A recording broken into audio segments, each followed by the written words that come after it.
পিতা ঈশ্বরের ধন্যবাদ দিই, তিনি এই সপ্তাহে আমাদের সাথে ছিলেন এবং সপ্তাহের শেষ প্রান্তে আমাদের নিয়ে এসেছেন। পবিত্র বাইবেল যাকবের পত্রের 2:17 যাকব বলেন, তদ্রূপ বিশ্বাসও কর্মহীন হইলে আপনি একা বলিয়া মৃত। পবিত্র আত্মার সহভাগিতা প্রার্থনা করি বিষয়টি বোঝার জন্য। আমরা জানি প্রভু যিশুকে বিশ্বাস করলে পরিত্রাতা রূপে আমরা আমাদের পাপের ক্ষমা পেতে পারি, আমাদের রোগ থেকে মুক্ত হতে পারি, আমাদের দারিদ্রতা দুর্বলতার ওপর জয়যুক্ত হতে পারি প্রভু যিশুর নামে, কারণ তিনি আমাদের পরিত্রাণ দান করেন। পিতা ঈশ্বরের সাথে আমাদের মিলিত করেন। পিতা ঈশ্বর আমাদের পবিত্র আত্মা দান করেন। পবিত্র আত্মার সহভাগিতায় আমরা প্রভু যিশুর মতো হয়ে উঠি, তার সন্তান হয়ে উঠি। আর এই সকল কিছু ঘটে পবিত্র আত্মা লাভ, অনন্ত জীবন লাভ, পাপের থেকে মুক্তি লাভ, পরিত্রাণ লাভ, সকল কিছু ঘটে প্রভু যিশুকে বিশ্বাস করে। আমাদের কোনো ভালো কাজের মাধ্যমে এইসব ঘটে না। বিশ্বাস কোনো অনুভূতি নয়, বিশ্বাস একটা নির্বাচন, যে আমরা প্রভু যিশুর আজ্ঞা পালন করে চলব কি না, তাকে আমাদের পরিত্রাতা রূপে গ্রহণ করব কি না। তাই জন্য আমাদের জীবনের মাধ্যমে, আমাদের কাজের মাধ্যমে যে আমরা প্রভু যিশুকে বিশ্বাস করি, তা যদি বাস্তবায়িত না হয়, প্রমাণিত না হয় আমাদের কাজ, আমাদের কথা, আমাদের ব্যবহারের মাধ্যমে, তবে আমরা মুখে যতই বলি না কেন আমরা প্রভু যিশুকে বিশ্বাস করি, কিন্তু তা মুখের কথাই হয়ে যায়। আমাদের অন্তর থেকে আমরা তাকে সম্পূর্ণ নির্ভর করছি না, তার কাছে নিজেদের সবটুকু সমর্পণ করছি না।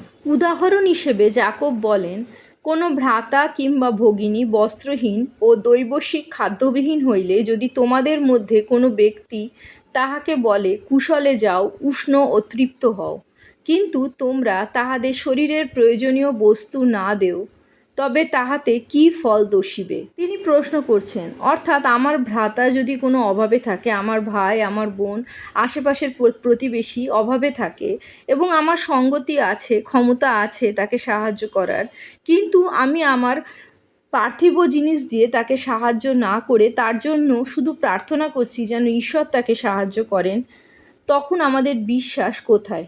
আমাদের যদি সঙ্গতি থাকে যে আমরা তাকে সাহায্য করতে পারি, তাহলেই আমাদের সাহায্য করার মাধ্যমে আমাদের বিশ্বাস প্রমাণিত হয়।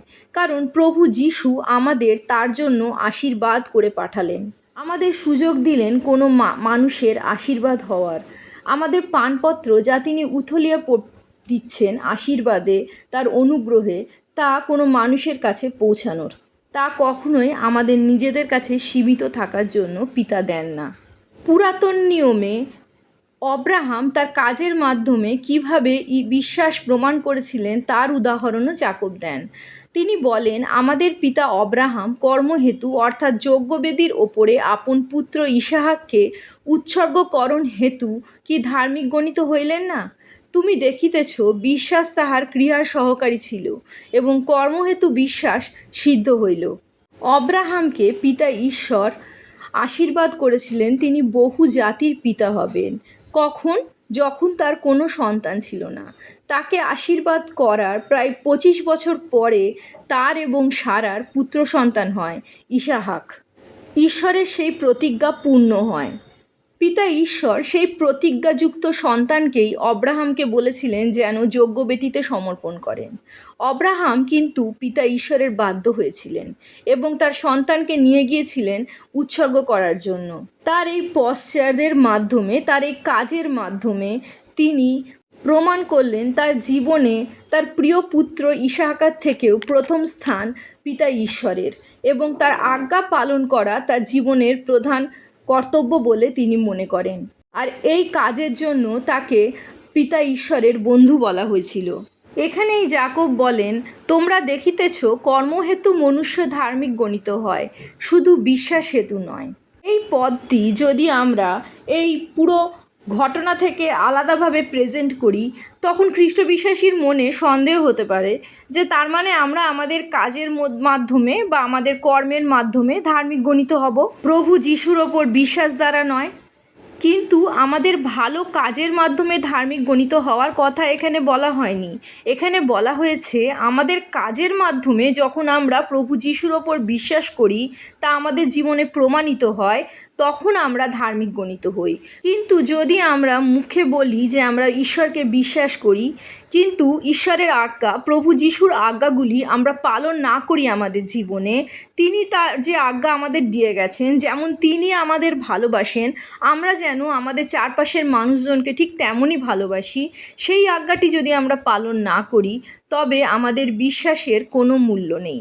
আমাদের কাজের মাধ্যমে সেই বিশ্বাস প্রমাণিত হয় না। বাক্য যেমন বলে, প্রভু যিশু আমাদের সকল পাপ, সকল দুর্বলতা, অক্ষমতা নিয়ে ক্রুশে আরোহণ করেছেন, ঠিক তখনই যখন আমরা রোগের মধ্যে দিয়ে যাই, প্রতিকূলতার মধ্যে দিয়ে যাই, প্রভু যিশুর ওপর বিশ্বাস না করে, তাকে সম্পূর্ণ নিজেদের সমর্পণ না করে, বিশ্বাসে স্থির না থেকে আমরা যদি পৃথিবীর নিয়ম খুঁজতে যাই, পৃথিবীর উপায় খুঁজতে যাই সেই সকল সমস্যা থেকে ওপরে ওঠার, প্রভু যিশুর নামে সেই সমস্যাগুলিকে যদি আমরা আজ্ঞা না দিই আমাদের জীবন থেকে বেরিয়ে যাওয়ার, কারণ প্রভু যিশু আমাদের অধিকার দিয়েছেন আমাদের জীবনের সকল সমস্যাকে, সকল শয়তানকে পদতলে করার, সেই শক্তি, সেই অধিকার যদি আমরা ব্যবহার না করি, প্রভু যিশুকে বিশ্বাস করছি বললেও আমাদের জীবনের কাজের মাধ্যমে কিন্তু আমাদের বিশ্বাস প্রকাশ পায় না।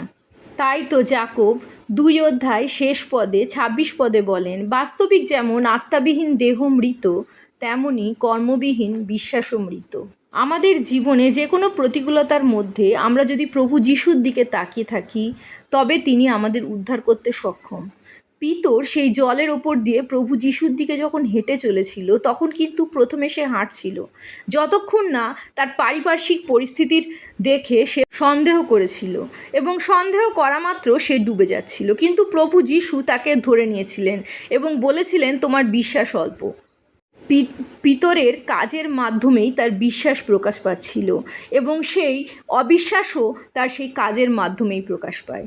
আমাদেরও কাজের মাধ্যমে আমরা কিভাবে আমাদের জীবন চালাচ্ছি, তার আজ্ঞা পালন করছি কি না, আমাদের জীবনে ছোট বড় সকল পদক্ষেপ, সকল ডিসিশন তার সাথে আলোচনা করে, তার কাছে সমর্পণ করে, তাকে বলে তারই পরিকল্পনা যেন আমাদের জীবনে পূর্ণ হয়, সেই প্রার্থনার সাথে করছি কি না, তার থেকে আমাদের বিশ্বাস প্রমাণিত হয়। আমাদের ভালো কাজ না, কিন্তু আমাদের কাজের মাধ্যমে যখন আমরা প্রমাণ করি যে আমরা সম্পূর্ণ প্রভু যিশুর ওপর নির্ভর করি, তাকে বিশ্বাস করি, আমাদের জীবনে সবথেকে প্রথমে তাকে স্থান দিই, যখন আমরা তার আজ্ঞা পালন করি, তখনই আমরা পিতা ঈশ্বরের সন্তান হয়ে উঠি, প্রভু যিশুর নামে ধার্মিক হয়ে উঠি। প্রভু যিশুর জয় হোক।